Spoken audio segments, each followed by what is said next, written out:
예, 오늘 말씀은 망각과 믿기 이런 제목으로 제가 말씀을 선포하도록 하겠습니다.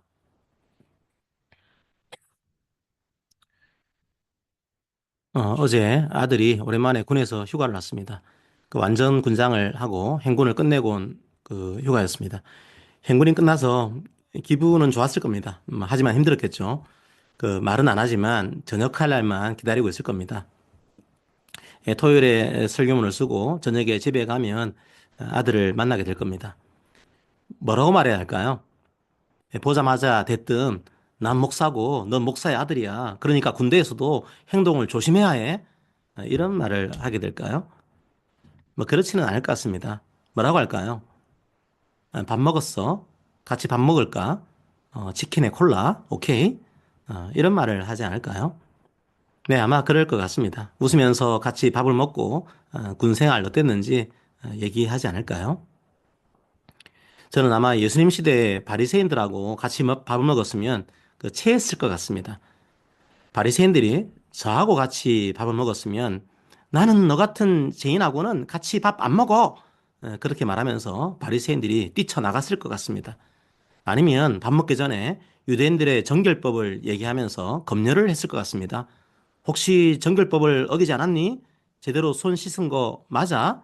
그렇게 물어봤을 것 같습니다. 혹시 음식에 돼지고기 같은 거 있는 거 아니야? 뭐 그런 식으로 얘기를 했을 것 같습니다. 아니면 지난 주일에 11조는 제대로 냈니? 예배 시간에 딴짓하는 거 아니니? 뭐 그렇게 얘기를 했을지도 모릅니다. 그냥 힘들어서 밥을 좀 먹어야 살 것 같은데 밥 먹을 때도 이런저런 눈치를 보지 않았을까 싶습니다. 바로 그게 바리새인과의 식사 자리였겠죠. 체할 수도 있었을 겁니다. 성도 여러분, 그런데 예수님은 어떻게 합니까? 그냥 밥이나 같이 먹을까 다정하게 말합니다. 사람도 가리지 않습니다. 죄인이라고 비난받던 사람에게도 그냥 말합니다. 오늘 너네 집에 가서 밥이나 같이 먹고 싶어. 오케이? 이렇게 말씀하십니다. 아마도 예수님이 어제 아들과 함께 하셨다면 아들한테도 밥 먹었니? 그렇게 말씀하셨을 것 같습니다. 그리고 그냥 수고했다. 어깨를 토닥토닥 하셨을 것 같습니다. 네, 성경을 보니까 예수님은 사람들하고 밥 먹는 거 참 좋아하십니다. 얼마나 좋아했으면 바리새인들이 저 예수라는 사람 식탐 있는 거 아니야? 그렇게 예수님을 비난했을 정도입니다. 예수님은 이 땅에서 밥을 드셨습니다. 사람들과 함께 밥을 드셨습니다. 심지어 십자가에 달리시기 전에도 제자들과 함께 밥을 드셨습니다. 우리가 보통 그 최후의 만찬이라고 하죠. 제자들과 함께 식탁의 자리를 가지신 겁니다. 자, 하지만 보통의 식탁과는 조금 다릅니다. 마지막 식탁입니다. 이 마지막 식탁에서 예수님은 뭘 하셨을까요? 떡과 포도주를 나눠주셨습니다. 그리고 그 떡의 의미를 말씀하십니다. 떡은 예수님의 몸입니다. 그리고 포도주의 의미를 말씀하십니다. 포도주는 예수님의 피입니다. 그걸 먹고 마십니다. 마지막 식탁 자리가 어떤 자리인지 제자들은 그때는 잘 몰랐을 겁니다. 하지만 나중에 알았죠. 그 마지막 식탁이 어떤 자리였을까요? 죽음과 생명이 공존하는 자리였습니다. 떡과 포도주는 예수님의 십자가 죽음을 상징합니다. 그 십자가의 죽음을 제자들이 먹고 마신 겁니다. 그 결과는 뭡니까? 죄 때문에 들어올 수 없었던 예수님의 생명이 우리 속에 들어옵니다. 예수님의 보혈이 그 죄를 씻어버리신 거죠. 바로 그 사실을 기념하는 의식이 성찬식입니다. 우리는 식탁의 자리에서 그리고 성찬의 자리에서 그 죽음과 이 생명을 기억하는 겁니다.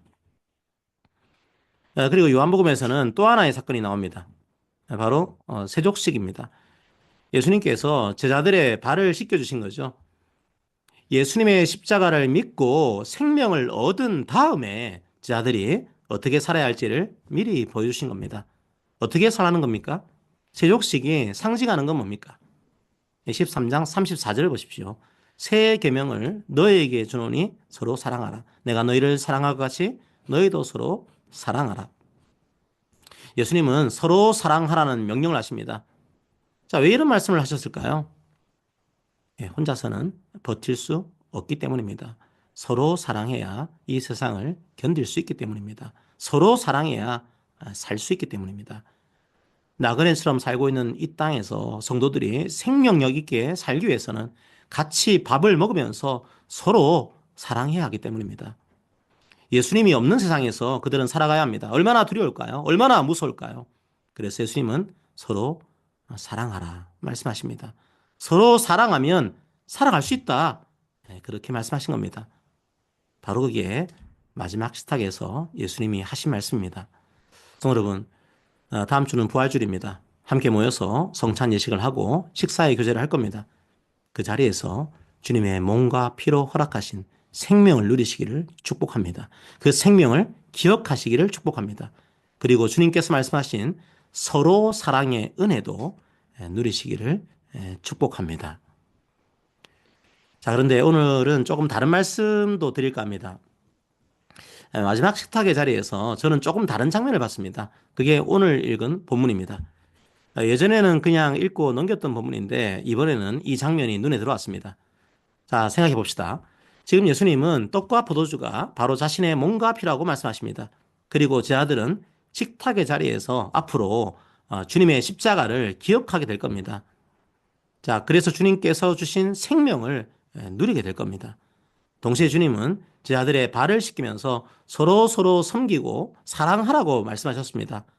앞으로 그들은 식탁의 자리에서 예수님의 사랑을 본받아서 서로 사랑해야겠구나. 그런 다짐을 하게 될 겁니다. 밥을 먹으면서 그들은 이 생명과 이 사랑을 누리게 될 겁니다. 바로 이게 마지막 식탁의 교훈입니다. 이 교훈으로만 끝내면 참 좋을 것 같습니다. 마지막 식탁이 이렇게 마무리되면 얼마나 좋을까요? 자, 그런데 이 식탁의 자리가 조금 심상찮게 흘러갑니다. 예수님께서 본격적으로 죽음을 말씀하시죠. 왜 예수님이 십자가를 지게 됩니까? 왜죠? 직접적으로는 배신 때문입니다. 예수님의 죽음이 한 제자의 배신 때문에 일어날 거라고 말씀하시죠. 자, 21절을 봅시다. 예수께서 이 말씀을 하시고 심령이 괴로워 증언하여 이르시되 내가 진실로 너희에게 이르노니 너희 중 하나가 나를 팔리라 하시니. 예수님이 이 말씀을 하시자 갑자기 분위기가 싸해집니다. 제자 한 명이 예수님을 판다는 거죠. 자, 제 아들이 어떻게 반응했을까요? 22절을 봅시다. 제 아들이 서로 보며 누구에게 대하여 말씀하시는지 의심하더라. 제 아들은 예수의 말을 듣고 그냥 침묵합니다. 당황스럽겠죠. 그리고 눈으로 대화를 나눕니다. 말하지 않아도 눈으로 수근수근거리고 있는 겁니다. 도대체 누가 그러는 거야? 서로가 서로를 보면서 서로가 서로를 의심합니다. 뭐 사실 당연한 반응 아니겠습니까? 제자 중에 한 사람이 예수님을 판다고 하니 누군지 의심하는 건 당연한 것 아니겠습니까? 그런데 조금 더 생각해보면 타이밍이 절묘합니다. 제 아들이 서로 의심하기 시작합니다. 언제죠? 예수의 몸과 피를 나눠서 마신 바로 그 다음입니다. 한 피 받아 한 몸 이룬 형제와 자매가 된 바로 그 다음입니다. 영적인 가족이 된 바로 그 다음입니다. 바로 그 다음에 서로 의심한 겁니다. 그리고 또 언제입니까? 바로 예수님이 발을 씻겨주신 그 다음입니다. 서로 사랑해라. 그걸 몸소 보여주신 바로 그 다음입니다. 바로 그 다음에 서로 의심한 겁니다. 서로 사랑하라는 명령이 한순간에 서로를 향한 의심으로 바뀐 겁니다. 그 속에는 어떤 감정이 함께 있을까요? 교만이라는 감정이 깔려 있습니다. 나는 절대로 그럴 리가 없어. 그런데 너는 그럴 수 있어. 바로 네가 그 사람이 아닐까? 그 마음이 깔려 있는 거죠. 자기를 돌아볼 생각을 하지 않고 상대방을 정죄할 생각부터 하고 있는 겁니다.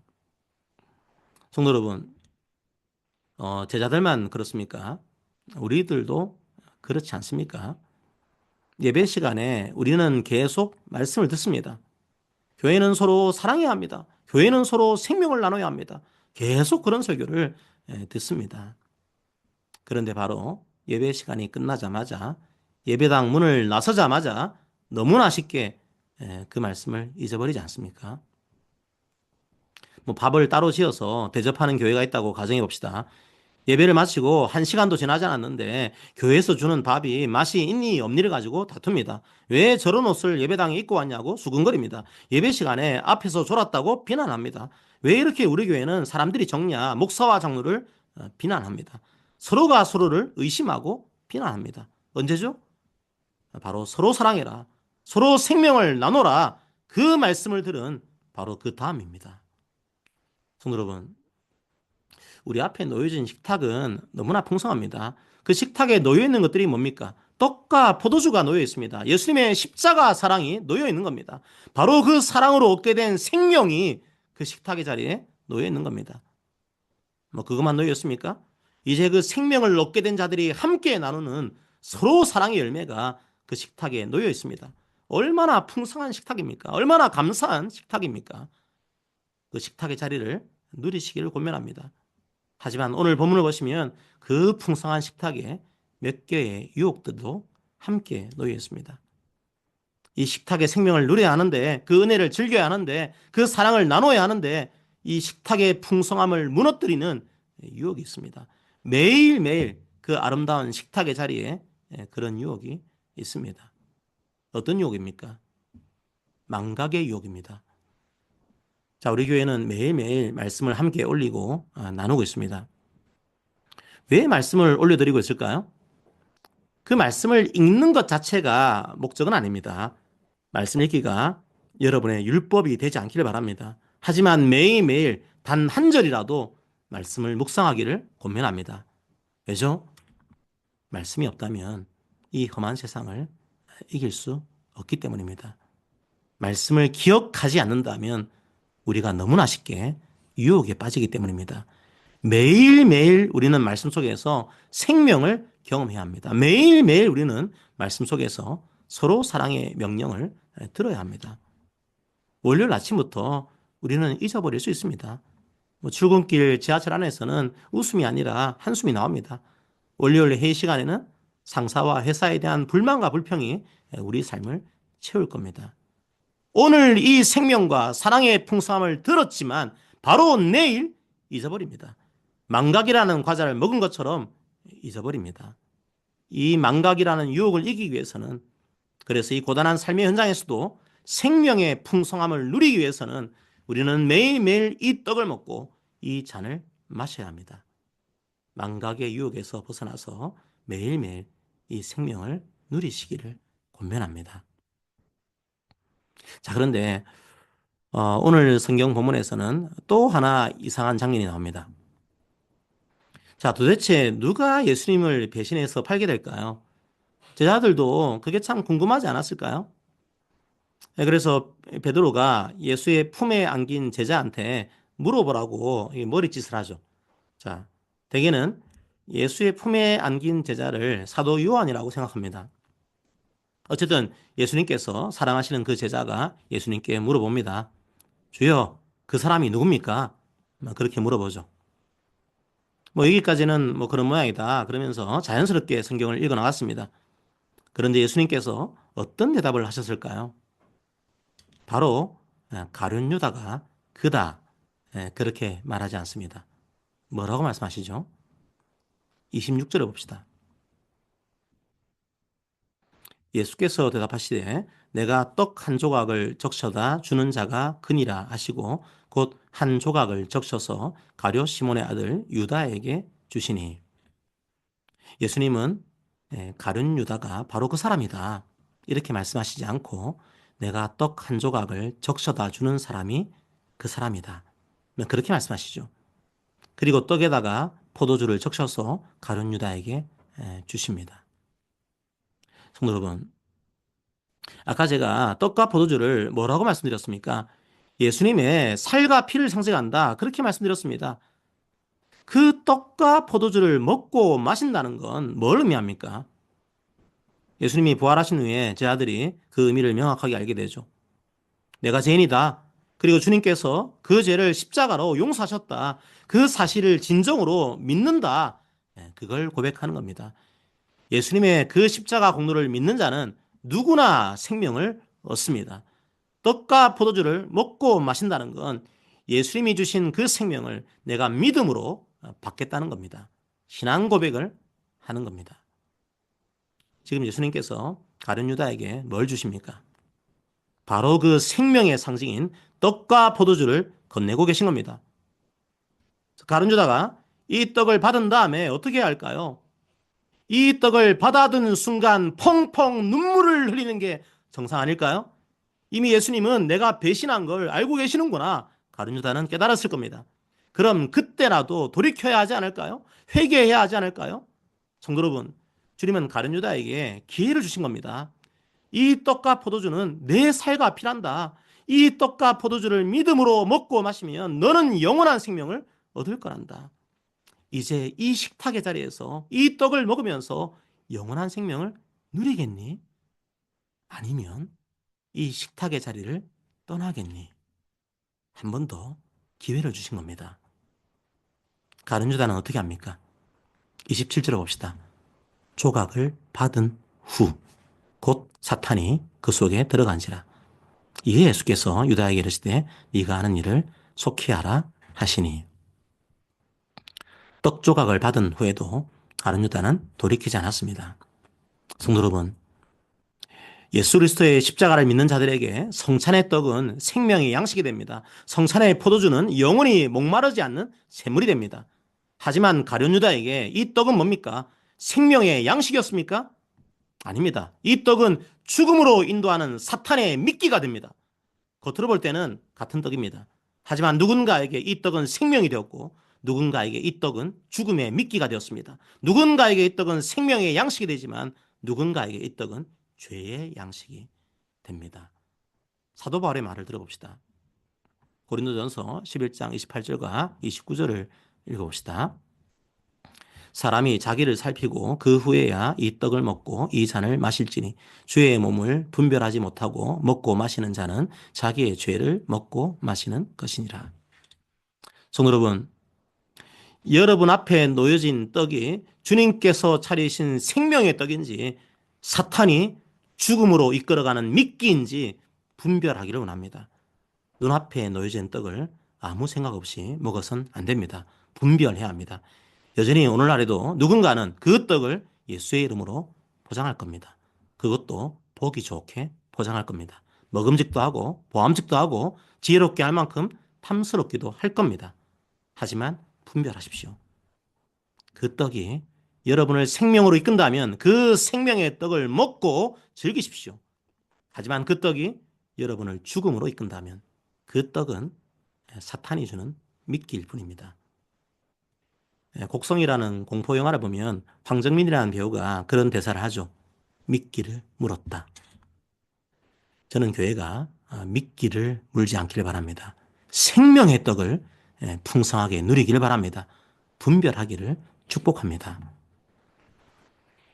뉴스에서 어떤 사람이 옆구리에 성경책을 끼고 있는 것을 봤습니다. The Holy Bible이라고 적혀 있었습니다. 생명의 말씀이 함께 있는 거죠.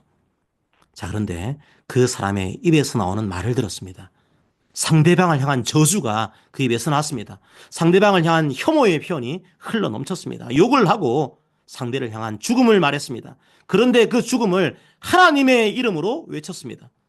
저는 사실 너무 화가 났습니다. 주님께서 주신 이 귀한 생명의 떡이 죽음의 미끼로 전락하는 것을 보면서 너무 화가 났습니다. 성도 여러분, 교회는 주의 십자가 죽음을 기억하고 주께서 주신 죄 용서의 은혜를 기억해야 합니다. 그래서 주께서 주신 생명을 노래해야 합니다. 그리고 그 생명으로 이웃을 사랑하고 그 생명으로 서로 사랑해야 합니다. 바로 그게 주님의 떡과 포도주를 마신 자들의 기쁨이요 은혜입니다.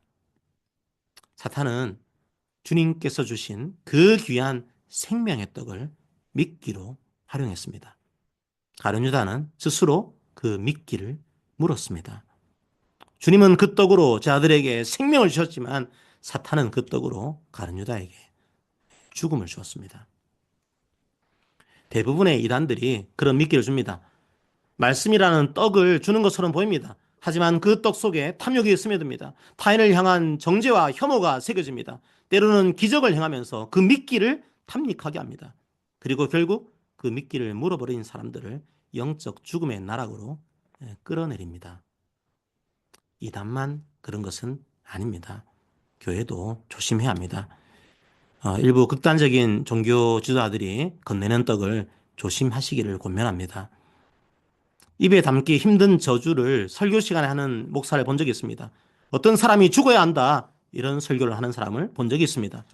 말씀이라는 떡으로 포장되어 있지만 사실은 미끼입니다. 그 미끼를 물면 영적으로 피폐해집니다. 서서히 영적으로 분별력을 잃게 됩니다. 그러다가 영적으로 죽습니다. 이런 말씀은 분별하십시오. 그게 생명의 떡입니까? 아니면 죽음의 미끼입니까? 물론 저도 여러분도 말과 행동에서 실수할 수 있습니다. 그래서 누군가를 함부로 정죄하는 건 조심해야 합니다. 하지만 누군가를 죽여야 한다.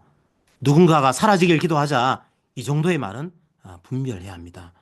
그 사람은 생명의 떡을 먹은 것이 아니라 죽음의 미끼를 물고 있는 겁니다. 성도들은 각자가 주의 생명과 주의 말씀을 소유하고 있는 아름다운 성전입니다. 매일매일 생명의 떡을 먹고 있는 성도들입니다. 자, 그런데 죽음의 떡으로 유혹하는 사람들이 있습니다. 온갖 저주와 혐오와 차별이 그 속에 가득하다면 그 떡은 죽음으로 이끄는 미끼일지도 모릅니다. 분별합시다. 우리는 오직 주의 십자가 사랑과 생명의 떡을 풍성하게 누리고 그 떡으로 서로 사랑하는 그런 교회가 되기를 축복합니다. 성도 여러분, 이번 주간은 고난주간입니다. 주께서 흘리신 보혈의 피를 기억하는 주간이죠. 그 살과 피로 우리에게 생명을 주신 것을 특별하게 기억하는 주간입니다. 그리고 그 생명을 가진 사람들에게 서로 사랑해라, 이웃을 사랑해라, 이 명령을 주신 것을 특별히 기억하는 주간입니다. 자, 하지만 망각이라는 유혹이 우리의 식탁에 함께 있습니다. 주님의 생명의 떡이 죽음의 미끼로 놓였을 때도 있습니다. 분별합시다.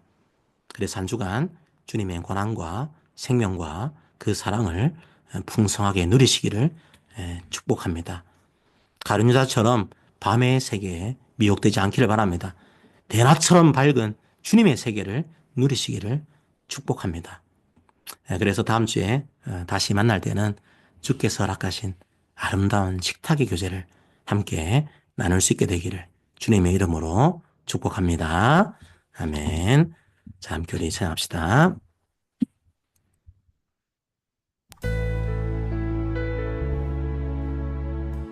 해주신 십자가 그 사랑 그 생명 기억하면서 찬양합시다. 우리 죄 위에 죽으신 주 십자가의 그 사랑을 찬양합시다. 우리 죄 위에 죽으신 주, 우리 죄 위에 죽으신 주, 십자가 그 사랑 감사하네. 날마다 주의 형상대로 변화되리라. 십자가 우리 새롭게 하리. 우리 죄 위에 죽으신 주, 우리 죄 위에 죽으신 주, 십자가 그 사랑 감사하네. 날마다 주의 형상대로 변화되리라. 십자가 우리 새롭게 하리. 놀라운 사랑, 놀라운 사랑 찬양하리라. 우리를 위해 생명 주셨네. 놀라운 사랑 찬양하리라. 십자가의 그 능력, 십자가의 그 능력.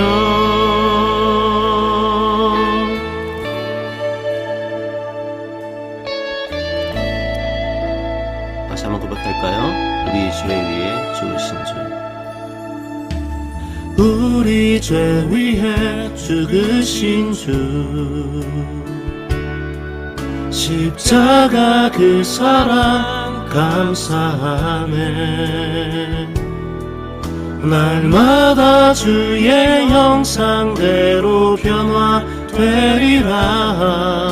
십자가 우릴 새롭게 하리. 놀라운 사랑, 놀라운 사랑 찬양하리라. 우리를 위해 생명 주셨네. 놀라운 사랑 찬양하리라. 십자가의 그 능력. 놀라운 사랑, 놀라운 사랑 찬양하리라.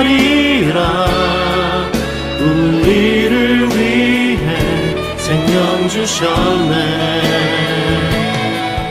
놀라운 사랑 찬양하리라. 십자가의 그 능력. 십자가의 그 능력.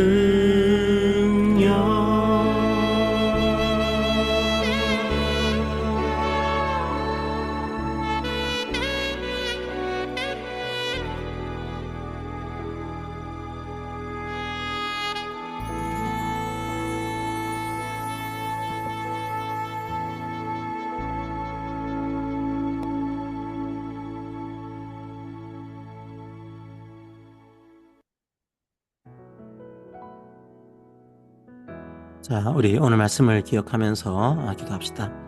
이번 주간은 고난주간입니다. 다음 주일은 부활주일입니다. 우리의 모든 삶이 주의 십자가와 부활의 은혜로 살아가는 삶입니다. 날마다 그 사실을 묵상하며 나아가야 하지만 이번 한 주 그 은혜를 더욱 기억하는 은혜가 있기를 원합니다. 주홍같이 붉은 우리의 죄를 대속하기 위해서 주님께서 몸을 주시고 피를 흘리셨습니다. 그 은혜로 우리에게 생명을 주셨습니다. 그 은혜를 찬양하는 한 주가 되기를 원합니다. 이 풍성한 식탁의 자리에 망각의 유혹이 있습니다. 때로는 우리에게 주어진 삶이 버겁고 힘들어서 그 생명과 그 은혜를 망각하고 두려움과 불안으로 우리 삶을 채울 때가 있습니다. 잊지 않게 하시고 날마다 우리 식탁에 베푸신 주님의 떡과 포도주를 먹고 마시며 날마다 그 생명을 누리게 해주세요. 이 귀한 생명의 떡을 죽음의 미끼로 바꾸려는 사탄의 유혹에 넘어지지 않게 하시고 주님과의 식탁의 자리를 떠나지 않게 해주세요. 그래서 주께서 주신 참 생명과 참 기쁨을 서로 누리게 해주세요. 함께 오늘 말씀을 기억하면서 기도합시다. 기도합니다. 자, 성도 여러분 함께 서로에게 고면하도록 하겠습니다. 서로 고면합니다. 사랑하는 성도 여러분, 주님께서 날마다 우리를 식탁의 자리로 초대하십니다. 밥이나 같이 먹자 말씀하십니다. 주님의 초대를 외면하지 맙시다. 주님의 식탁에서 주님의 은혜를 먹고 마십시다. 그 생명을 누립시다. 그리고 그 생명으로 서로 사랑합시다. 그 생명과 그 사랑을 잊지 맙시다. 생명의 떡을 죽음의 미끼로 바꾸는 일에 동참하지 맙시다. 날마다 주께서 베푸신 식탁의 은혜가 경험되기를 기도합니다. 아멘. 자, 금주의 말씀은 요한복음 말씀으로 하겠습니다. 이 말씀은 마지막 식탁의 자리에서 제 아들에게 주신 말씀입니다. 생명을 가진 자들이 해야 될 일은 사랑하는 겁니다. 함께 이 말씀을 기억하면서 금주의 말씀을 함께 읽습니다. 새 계명을 너희에게 주노니 서로 사랑하라. 내가 너희를 사랑한 것 같이 너희도 서로 사랑하라.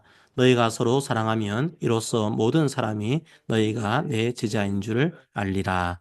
아멘.